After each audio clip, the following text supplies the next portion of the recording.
Chapter 9 of Your Invisible Power by Genevieve Behrend and read to you by Katherine Damstetter. How I Attracted to Myself $20,000. In the laboratory of experience in which my newly revealed relation to the divine operation was to be tested, the first problem was a financial one. My income was stipulated one quite enough for my everyday needs, but it did not seem sufficient to enable me to go comfortably to England, where Troward lived, and remain for an indefinite period to study with such a great teacher as he. So, before inquiring whether Troward took pupils, or whether I would be eligible in case he did, I began to use the paragraph I had mentioned, daily, in fact, almost hourly. The words were in my mind. My mind is a center of divine operation, and divine operation means expansion into something better than has gone before. From the Edinburgh lectures, I had read something about the law of attraction, and from the chapter on causes and conditions, I had gleaned a vague idea of visualizing. So every night before going to sleep, I made a mental picture of the desired $20,000, which seemed necessary to go and study with Troward. 20 imaginary $1,000 bills were counted out over each night in my bedroom. And then, with the idea of more emphatically impressing my mind with the fact that this $20,000 was for the purpose of going to England and studying with Troward, I wrote out my picture, saw myself buying my steamer ticket, walking up and down the ship's deck from New York to London, and finally saw myself accepted as Troward's pupil. This process was repeated every morning and every evening, always impressing more and more fully upon my mind Troward's memorized statement, "My mind is a center of divine operations." I endeavored to keep this statement in the back part of my consciousness all the time, with no thought in mind of how the money might be obtained. Probably the reason why there was no thought of the avenues through which the money might reach me was because I could not possibly imagine where the $20,000 would come from. So I simply held my thoughts steady and let the power of attraction find its own ways and means. One day, while walking on the street, taking deep breathing exercises, the thought came, "My mind is surely a center of divine operation. If God fills all space, then God must be in my mind also. If I want this money to study with Troward, that I may know the truth of life, then both the money and the truth must be mine, though I am unable to feel or see the physical manifestations of either. Still, I declared, it must be mine." While these reflections were going on in my mind, there seemed to come up from within me the thought, "I am all the substance there is." Then from another channel in my brain, the answer seemed to come, "Of course, that's it. Everything must have its beginning in mind. The idea must contain within itself, the only one and primary substance there is, and this means money as well as everything else." My mind accepted this idea, and immediately all the tension of my mind and body was relaxed. There was a feeling of absolute certainty of being in touch with all the power life has to give. All the thought of money, teacher, or even my own personality vanished, and a great wave of joy which swept over my entire being.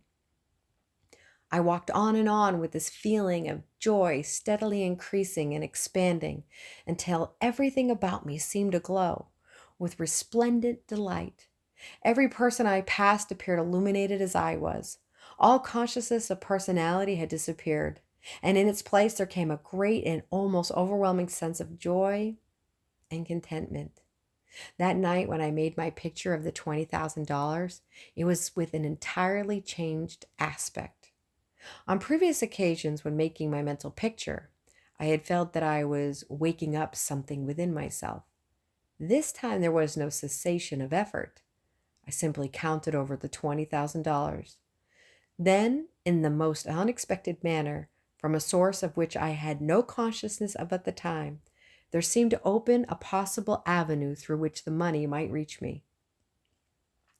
At first, it took great effort to not be excited. It all seemed so wonderful, so glorious to be in touch with supply.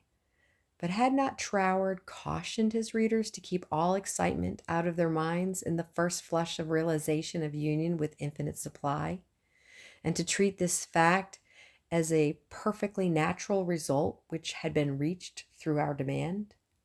This was even more difficult for me than it was to hold the thought that all the substance there is, I am, idea, am the beginning of all forms, visible or invisible.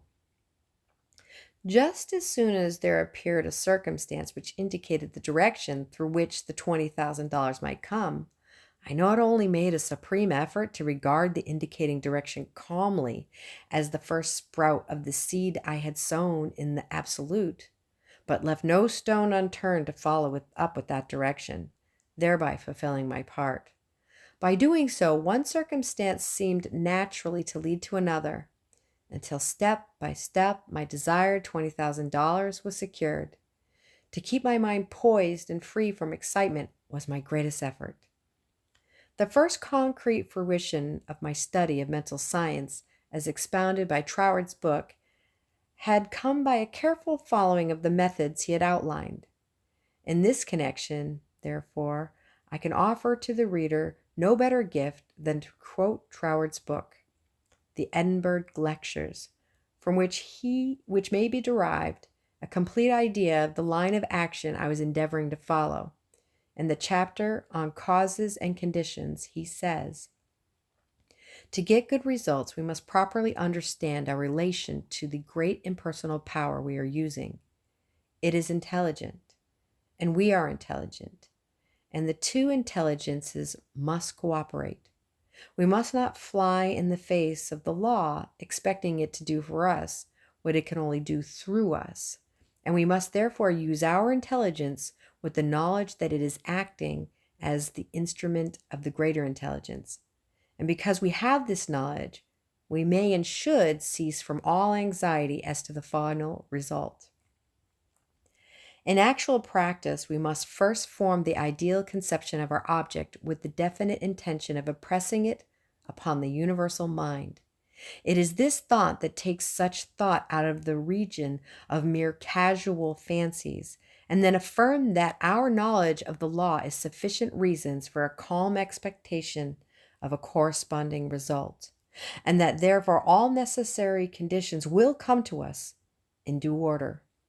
We can then turn to the other affairs of our daily life with the calm assurance that the initial conditions are either there already or will soon come into view. If we do not at once see them, let us rest content with the knowledge that the spiritual prototype is already in existence, and wait till some circumstance pointing in the desired direction begins to show itself.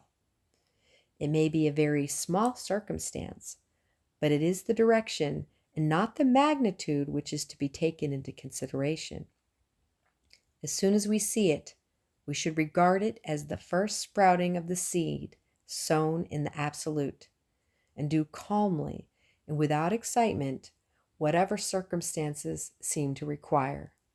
And then later on we shall see that doing this thing will in turn lead to further circumstances in the same direction, until we find ourselves conducted step by step to the accomplishment of our object. In this way, the understanding of the great principle of the law of supply will, by repeated experiences, deliver us more and more completely out of the region of anxious thought and toilsome labor, and brings us into a new world where the useful employment of all our powers, whether mental or physical, will only be an unfolding of our individuality upon the lines of its own nature, and therefore a perpetual source of health and happiness, a sufficient inducement, surely, to the careful study of the laws governing the relations between the individual and the universal mind.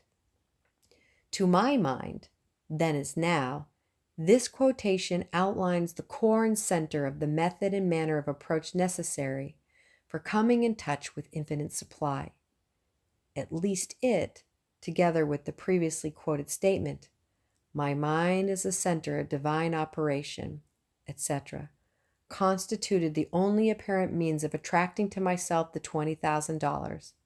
My constant endeavor to get back into the spirit of these statements and to attract to myself this needed sum took about 6 weeks, at the end of which time I had in my bank the required $20,000.